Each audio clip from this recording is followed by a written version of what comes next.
வணக்கம் நண்பர்களே, இன்னைக்கான video NCERT note making for beginners. So UPSC 2023க்கு நிறைய பேர் ப்ரிப்பேர் பண்ண ஸ்டார்ட் பண்ணியிருப்பீங்க. ஸோ ப்ரிப்பரேஷன் அப்படிங்கும்போது ஒரு பிகினராக எங்கேருந்து ஸ்டார்ட் பண்ணுவோன்னா என்சிஆர்டி புக்ஸில் இருந்து. ஸோ என்சிஆர்டி புக்ஸ் பார்த்தீங்க அப்படின்னா வேரியஸ் சப்ஜெக்ட்ஸ்க்கு கிளாஸ் 6லேருந்து 12th வரைக்கும் இருக்குது. அப்படி இருக்கும்போது நம்ம இப்போ தான் ஃபஸ்ட்டு ஸ்டார்ட் பண்ணுறோம் அப்படின்னா எப்படி படிக்கணும் அண்ட் எப்படி நோட்ஸ் எடுக்கணும் அப்படிங்கிறது நிறைய பேர் கன்ஃபியூஷனாக இருக்கும். ஸோ என்னோட நோட் மேக்கிங் டெக்னிக் கூட ஷேர் பண்ணிக்கலாம்னு நினைக்கிறேன். வாங்க வீடியோக்குள்ளே போகலாம். என்சிஆர்டி புக்ஸ் பொறுத்த வரைக்கும் நீங்கள் இப்போ ஹிஸ்ட்ரியிலேருந்து ஸ்டார்ட் பண்ணுறீங்க அப்படின்னா கிளாஸ் 6th இருந்து 12th வரைக்கும் அப்படின்னு எடுத்து படிக்காமல், அதாவது ஒரு நாளில் ஸ்லாட் பிரிச்சிங்க அப்படின்னா, ஸோ மார்னிங் ஒரு 2 hours இல்லை 3 hours ஹிஸ்ட்ரி அப்படின்னா, ஆஃப்டர்நூன் பாலிட்டி படிங்க இல்லை எக்கனாமிக்ஸ் படிங்க. ஆக்சுவலி ஆஃப்டர்நூன் விட இது வந்து ஒருத்தவங்களுக்கும் ஒரு மாதிரி.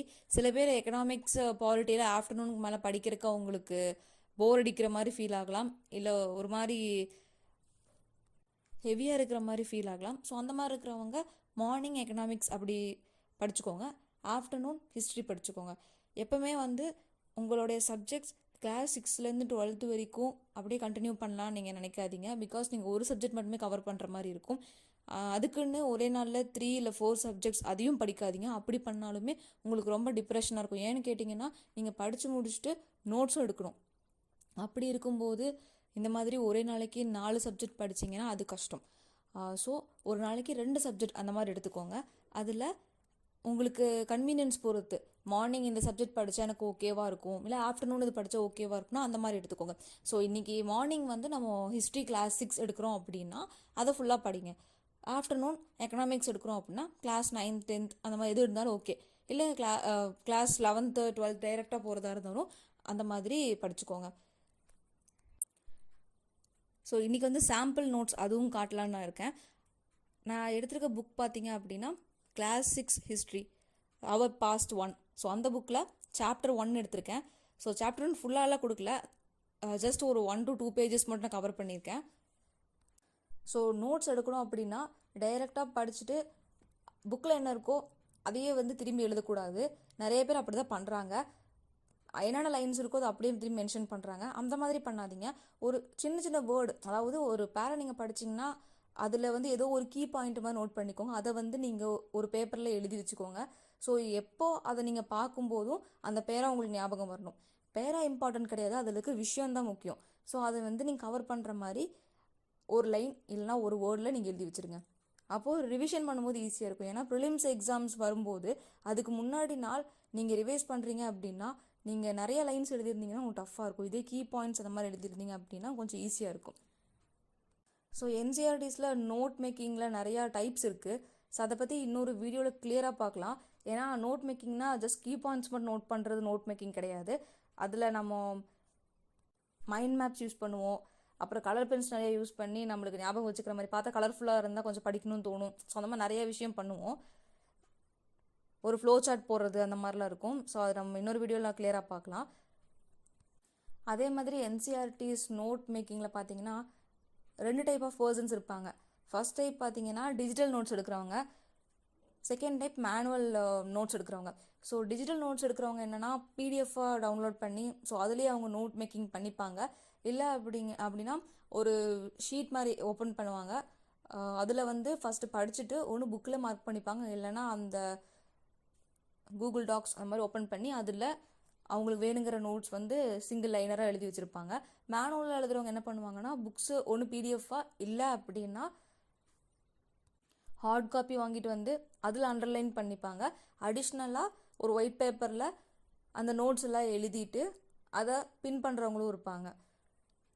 ஸோ டிஜிட்டல் நோட்ஸ் அதுக்கப்புறம் மேனுவல் நோட்ஸ் இது ரெண்டுமே நான் இன்றைக்கி எக்ஸாம்பிளாக கொடுத்துருக்கேன். ஏன்னா சில பேருக்கு டிஜிட்டல் நோட்ஸ் கன்வீனியண்ட்டாக இருக்கும், சில பேருக்கு மேனுவல் நோட்ஸ் வந்து கன்வீனியண்ட்டாக இருக்கும். ஸோ என்சிஆர்டி படிக்கும்போது என்னை கேட்டால் ட்வைஸ்லேருந்து த்ரைஸ், அதாவது 2 வாட்டி இல்லைனா 3 வாட்டி படிக்கிறது ஓகே. பட் அது கஷ்டம் தான், நான் இல்லைன்னு சொல்லலை. ஃபஸ்ட்டு ஒரு 1 month இல்லை ஒரு 2 weeks அந்த மாதிரி நம்மளோட ஓன் கெப்பாசிட்டி பொறுத்து நம்ம வந்து சீக்கிரமாக படிச்சிருவோம். சில பேர் கொஞ்சம் லேட் ஆகும், ஆனால் தப்பில்லை. லேட் ஆனாலும் அவங்க புரிஞ்சு படிக்கிறாங்கல்ல, அதுதான் விஷயம். ஸோ அந்த மாதிரி ட்வைஸ் இல்லை த்ரைஸ் ரீடிங் நம்ம ஃபாலோ பண்ணிக்கலாம். அதாவது ஃபஸ்ட் ரீடிங்கில் என்ன பண்ணணும்னா, நம்ம அந்த டிஜிட்டல் கண்டென்ட்டாக இருந்தாலும் சரி, மேனுவல் கண்டென்ட்டாக இருந்தாலும் சரி, புக்கில் கையே வைக்கக்கூடாது. ஃபஸ்ட்டு ரீடிங் எப்போவுமே பார்த்தீங்கன்னா, ஒரு ஸ்டோரி புக் எப்படி படிப்பீங்க நார்மலாக, அதாவது எதையுமே மைண்டில் போட்டுக்காதீங்க, அதில் கண்டென்ட் எதுவுமே மைண்டில் போட்டுக்காதீங்க. சும்மா அப்படியே ஸ்கூல் புக்ஸ்லாம் நம்ம சின்ன வயசில் படித்த ஸ்கூல் புக்ஸில் எடுத்து பார்க்கும்போது அதை மனப்பாடம்லாம் பண்ண மாட்டோம், சும்மா நம்ம புரட்டி பார்ப்போம்ல, அந்த மாதிரி படிச்சுட்டே வாங்க. மேக்ஸிமம் 10 to 15 மினிட்ஸ் தான் அதிகம் நினைக்கிறேன். பட் என்சிஆர்டிஸ் கொஞ்சம் கஷ்டமாக இருக்குது அப்படின்னு நினைக்கிறவங்க வந்து ½ அன் ஹவர் எடுத்துக்கலாம், அது தப்பில்லை. 1 ஹவர் கூட எடுத்துக்கலாம், ஒன்றும் பிரச்சனை இல்லை. ஏன்னா இனிஷியல் ஸ்டேஜஸ் மட்டும்தான் கஷ்டமாக இருக்கும், அப்புறம் போக போக ஸ்பீட் ஆயிரும். ஸோ ஃபஸ்ட் ரீடிங் கதை புக்கு மாதிரி படிங்க, முடிஞ்சா அவ்வளோதான். அப்புறம் முடிஞ்சால் பின்னாடி புக் பேக் எக்ஸசைஸ் கொடுத்துருப்பாங்க இல்லைங்க, அதை பாருங்கள். மேபி அதில் உங்களுக்கு தெரிஞ்ச விஷயம் ஏதாச்சும் இருக்கா அப்படின்னு பாருங்கள். தென் ஃபஸ்ட் ரீடிங் கம்ப்ளீட் பண்ண உடனே ஒரு 5 மினிட்ஸ் கேப் எடுத்துக்கலாம். ஏன்னா ஃபஸ்ட் ரீடிங் நம்ம வந்து இப்போ இனிமேல் தான் நம்ம செகண்ட் ரீடிங்குள்ளே போக போகிறோம். ஸோ ஒரு 5 மினிட்ஸ் கேப் எடுத்துகிட்டு திரும்பியும் செகண்ட் ரீடிங் வாங்க. செகண்ட் ரீடிங் வந்து இந்த வாட்டி கொஞ்சம் ஃபோக்கஸ் பண்ணி படிக்கிற மாதிரி படிங்க. ஃபோக்கஸ் பண்ணி படிக்கிறதுனா எல்லாமே உள்வாங்கணும்னு இல்லை, உங்களுக்கு தெரியுமில்ல சில லைன்ஸ் எல்லாம் இம்பார்ட்டண்ட் அப்படின்னு, அந்த மாதிரி பாருங்கள். அதில் பென்சிலில் அண்டர்லைன் பண்ணிகிட்டே வாங்க. அப்போ உங்களுக்கு நிறையா பேராகிராஃப் நீங்கள் அண்டர்லைன் பண்ணிகிட்டே வருவீங்க. அது முடிஞ்சதுக்கப்புறம் ஒரு 5 மினிட்ஸ் கேப் எடுத்துக்கோங்க. திரும்பியும் தேர்ட் ரீடிங்கில் என்ன பண்ணுறீங்கன்னா, நல்லா ஃபுல் ஃபோக்கஸ்டாக படிங்க. ஆனால் இந்த வாட்டி நீங்களே பார்ப்பீங்க, ஃபஸ்ட்டு ரீடிங்கில் கொஞ்சம் ஸ்லோவாக இருப்பீங்க, செகண்ட் ரீடிங்கில் கொஞ்சம் ஃபாஸ்ட்டாக படிப்பீங்க, தேர்ட் ரீடிங் ரொம்பவே ஃபாஸ்ட்டாக முடிச்சிருவீங்க. முடிச்சதுக்கப்புறம் எதெல்லாம் இம்பார்ட்டன்ட் கீ பாயிண்ட்ஸ் லைன்ஸ் அது வந்து உங்களுக்கு எதுன்னு தெரிஞ்சிடும். இப்போ என்ன பண்ணுறீங்கன்னா, அந்த பென்சிலில் அண்டர்லைன் பண்ணியிருந்தீங்கள, அதில் உங்களுக்கே தெரியாமல் செகண்ட் ரீடிங்கில் எக்ஸஸாகவே சில தேவையில்லாத கண்டென்ட்டுக்கும் நீங்கள் அண்டர்லைன் பண்ணியிருப்பீங்க. இப்போ தேர்ட் ரீடிங்கில் உங்களுக்கு புரிஞ்சிருச்சுல, அந்த தேர்ட் ரீடிங்கில் இருக்கும்போது செகண்ட் ரீடிங்கில் எக்ஸஸ் கண்டென்ட்டாக இருக்கிறத வந்து அழிச்சிருங்க. அதாவது ஃபுல்லாக அழிச்சிட்டு எது இம்பார்ட்டண்ட் அப்படின்னு நினைக்கிறீங்களோ அதை மட்டும் ஹைலைட்டர் இல்லைனா பென் யூஸ் பண்ணி அண்டர்லைன் பண்ணிடுங்க. அண்டர்லைன் பண்ணிவிட்டு ஒரு ஒயிட் பேப்பர் எடுத்து அதில் இந்த சாப்டர் நேம் மென்ஷன் பண்ணிவிட்டு உங்களுக்கு அந்த தெரிஞ்ச கீ பாயிண்ட்ஸ் கூட அடிஷ்னல் நீங்கள் ஏதாச்சும் ஆட் பண்ணணும்னு நினச்சிங்க அப்படின்னா அதை பாயிண்ட் வைஸ் இல்லை டாபிக் வைஸ் எழுதுங்க. ஒரு பேஜாக படிச்சுட்டு அதில் இம்பார்ட்டன்ட் பாயிண்ட்ஸ் மட்டும் நீங்கள் எழுதிக்கலாம். இல்லை அப்படின்னா அந்த ஒரு சாப்டர் ஃபுல்லாக கம்ப்ளீட் பண்ணிவிட்டு அந்த ஒயிட் பேப்பரில் எழுதிடுங்க. முடிஞ்சால் அந்த ஒயிட் பேப்பரை அந்த புக்கோட அந்த பேஜில் பின் பண்ணிடுங்க. ஸோ எப்போ திருப்பி பார்த்தாலுமே அந்த ஒயிட் பேப்பரில் ஒரு கோர்வையாக உங்களுக்கு புரிகிற மாதிரி நீங்கள் எழுதியிருப்பீங்க இல்லைங்க, அது உங்களுக்கு ரிவைஸ் பண்ணுறதுக்கு யூஸ் ஆகும். ஸோ அதே மாதிரி எல்லா சாப்டர்ஸும் நீங்கள் கம்ப்ளீட் பண்ணிடலாம். 6th 7th 8th எல்லா சப்ஜெக்ட்ஸ்லையுமே சொல்கிறேன், அது கொஞ்சம் நீங்கள் ஸ்ட்ராங் ஃபவுண்டேஷன் உங்களுக்கு இருக்கணும். நீங்கள் அதில் ஸ்ட்ராங் ஆகிட்டிங்கனாலே உங்களுக்கு 9, 10, 11, 12 போகும்போது ஆல்ரெடி பேசிக்ஸை வந்து டிபெண்ட் பண்ண மாதிரி தான் அந்த மற்ற 4 புக்ஸ்லையுமே கண்டென்ட் இருக்கும். அப்போது நீங்கள் உங்களோட ரீடிங் ஃபாஸ்டராக பண்ணிக்கலாம். இப்போ உங்களுக்கு நான் டிஜிட்டல் சாம்பிள் அதுக்கப்புறம் மேனுவல் சாம்பிள் காட்டுறேன். ஸோ இந்த பிக்சர் பாருங்கள், நான் உங்களுக்கு அண்டர்லைன் பண்ணியிருப்பேன் ரெட் கலரில். அது வந்து என்னோடய தேர்ட் ரீடிங்கில் எனக்கு எது இம்பார்ட்டண்ட்டுன்னு தோணுச்சோ அதை அண்டர்லைன் பண்ணியிருக்கேன்.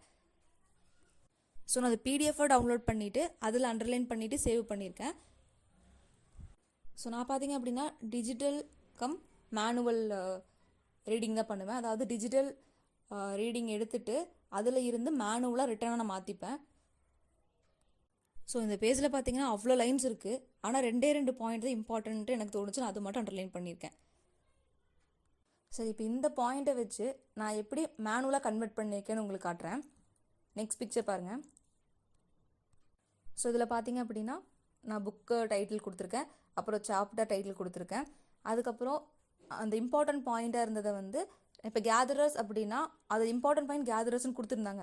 பட் நீ நம்ம ரிவைஸ் பண்ணும்போது, அதாவது எல்லாமே கம்ப்ளீட் பண்ணிவிட்டு ஒரு மாதம் கழிச்சு எடுத்து பார்க்கும்போது அந்த கேதரர்ஸ்லாம் என்ன நம்ம மைண்டில் நிற்கணும்னா அதுக்கு மீனிங் வந்து கேதர்டு ஃபுட் அப்புறம் ஹண்டட் அனிமல்ஸ். ஸோ இப்படி சொல்லும்போது அந்த கேதரர்ஸ் யாருன்னு அப்படின்னு எனக்கு ஞாபகம் வந்துடும். அதுக்கப்புறம் இந்த விந்தியாஸ் மகதா, ஸோ இதெல்லாம் இம்பார்ட்டண்ட்டாக இருந்தங்காட்டிக்கு அதை ஹைலைட்டர் கொடுத்துருக்கேன். அடுத்தது மேப். ஸோ இந்த மாதிரி மேப் வச்சும் பாருங்கள், அதாவது மேப் உங்களுக்கு நல்லா வரைய வருதோ இல்லையோ, இப்போ நான் வரைஞ்ச மேப் கூட இந்தியா மாதிரி இருக்காது, பட் உங்களுக்கு புரியுதுல, அதுதான் விஷயம். மல்டி கலர் பென் யூஸ் பண்ணுங்கள். பார்த்தீங்கன்னா நான் மேப்பில் அந்த ரிவர் பார்ட் வந்து அங்கே நர்மதா ஆக்சுவலாக இருந்துச்சு. ஸோ நர்மதா ரிவர், அதுக்கு நான் ப்ளூ கலர் பெனில் ரிவர் ஒரு ஃபிசிக்கல் மேப்பில் எப்படி பண்ணுவோம், ஸோ ரிவர் வரைஞ்சிட்டு அதுக்கப்புறம் நர்மதான் மார்க் பண்ணியிருக்கேன். அண்டு விந்தியாஸ் பற்றி கொடுத்துருந்தாங்க. ஸோ விந்தியாஸ் வந்து நம்ம மவுண்டன் ரேஞ்சுங்காட்டிக்கு மவுண்டன் ரேஞ்சுக்கு நம்ம என்ன சிம்பிள் கொடுப்போம்னா ட்ரையாங்கிள் கொடுப்போம். இது என்னோட அண்டர்ஸ்டாண்டிங் நான் கொடுத்துருக்கேன். ஸோ விந்தியாஸ் அப்படி ட்ரையாங்கிள் கொடுத்துருக்கேன். அது ப்ரௌன் கலர் கொடுத்துருக்கேன். மேக்ஸிமம் ப்ரௌன் கலர் அப்படின்னா மவுண்டன் ரேஞ்ச் நம்ம வந்து இண்டிகேட் பண்ணுவோம். ஸோ அந்த மாதிரி நம்மளே ஃபிக்ஸ் பண்ணிக்க வேண்டியதா, ஒரு கலருக்கு ஒன்று நம்ம ஃபிக்ஸ் பண்ணிக்க வேண்டியதா. இப்போ இந்த நோட்ஸ் பார்க்கும்போதே இந்த விஷயத்துக்கு இதுதான் ஆன்சர் அப்படின்னு தெரிஞ்சிடும். ஸோ ஃப்ரெண்ட்ஸ், இதுதான் பேசிக்காக நம்ம என்சிஆர்டிஸ்லேருந்து நோட்ஸ் எடுக்கிறது. இது ஆக்சுவலாக சொல்கிறத விட நீங்கள் செஞ்சு பாருங்கள், அப்போ உங்களுக்கு ஈஸியாக இருக்கும். இப்போவே சொல்கிறேன், இனிஷியல் ஸ்டேஜஸில் ரொம்ப டஃப்பாக இருக்கும். சில சமயம் ரொம்பவே போர் அடிக்கிற மாதிரி இருக்கும். நம்மளுக்கு ஞாபகம் இருக்கா இல்லையா நம்ம படித்ததெல்லாம் அப்படின்லாம் தோணும். பட் ரிப்பீட்டடாக ஒரு விஷயம் பண்ணிகிட்டே இருங்க. யூபிஎஸ்சி பொறுத்த வரைக்கும் கன்சிஸ்டன்சி ரொம்ப ரொம்ப இம்பார்ட்டண்ட். ஸோ நீங்கள் டெய்லியுமே அந்த விஷயத்த மறக்காமல் செஞ்சுட்டே இருக்கணும். அப்படி இருக்கும்போது கண்டிப்பாக உங்களுக்கு நோட் மேக்கிங் ரொம்ப ஈஸியாக இருக்கும். ரிவைஸ் பண்ண மறந்துடாதீங்க. ரிவைஸ் வந்து ரொம்ப இம்பார்ட்டண்ட். இன்னொரு வீடியோவில் சந்திப்போம். நன்றி.